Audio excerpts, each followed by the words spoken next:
awesome longtime YouTuber and TV presenter, and today I'll be telling you how to make better vlogs.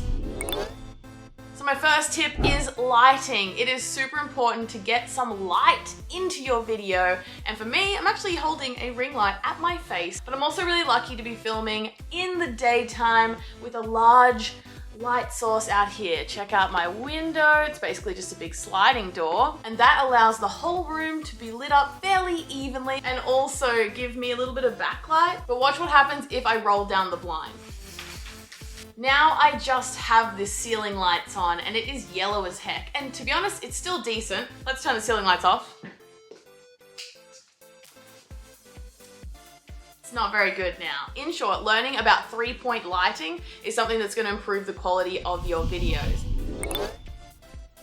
Okay, the next one is don't leave without taking your tripod with you. Alright, I'll be real, I'm a bit flexible on this one because there are occasions where you need one, you won't, you might need one. For example, I'm filming on the compact ZV-1, and so that's the best part about it. It's so small and lightweight so that you don't really want to be carrying around a tripod when you're using it because you just want to whip it out of your pocket and film. But sometimes you just need that stable shot, or you're filming by yourself and you'll need to prop your camera up on something. Sometimes putting, say, your camera on a table is going to be too low. I'm sure you would have seen a lot of different people vlogging with these things. They're Gorilla Pods. They're great because you can flex them around like a pole or something and then just hang your camera there and film while you're outside. These are awesome. But Sony also has their own vlogging grip type things with built-in tripods, which are really cool. And if I had to choose, I would get the longer one because it gives you a little bit more distance between you and the camera. So that's really good for vlogging. This is a little bit shorter, so you have to reach your arm further away, or at least for someone like me with short little arms. My next tip is use the Sony Imaging Edge mobile app. This thing is awesome. It allows you to transfer your photos and videos from your camera into your phone so you can upload them to social media. The Sony apps are great. See what's available, check them out, download and play with them. This one is just so handy for a YouTuber like myself.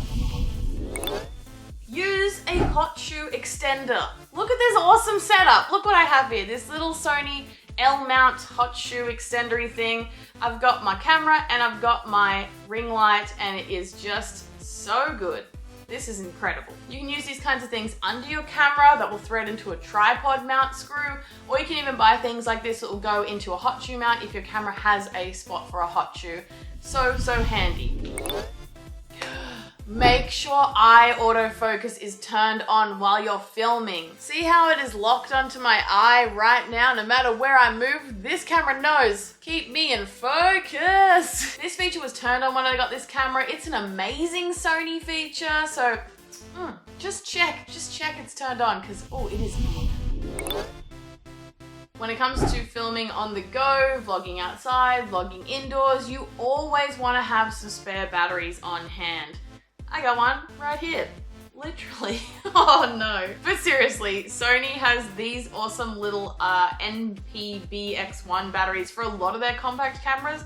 So over the years, I have had a lot of their compact cameras. So I have a couple of these now and I just charge them on rotation. I've always got some ready to go and I've always got some with me. If you have the money or when you can afford it, get at least 2 spare batteries to have with you at all times. But also, one of the coolest things about Sony cameras is they have a USB charging port right on the side. This is just something that's so overlooked with Sony cameras. USB ports are everywhere now. You can charge at the airport, in your home, and especially even in the car.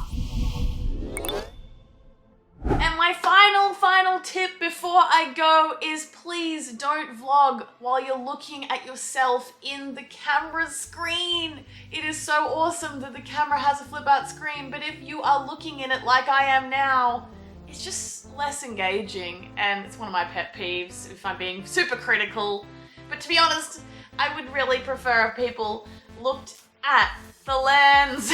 The best part about a flip out screen is you're able to glance across and check your shot. Of course you're gonna glance here and there occasionally, especially when you're showing things to the camera like, oh, look at this. And I'm like, Really tempted to look and check that it focused. Glancing away from time to time is totally okay and totally normal, but when you do a whole vlog looking in the other direction of your audience, it just isn't the same. It's just not the same. Next, I'm sure you want to learn how to get your video actually seen by people after working so hard on improving the video quality. Well, I've made a video about that.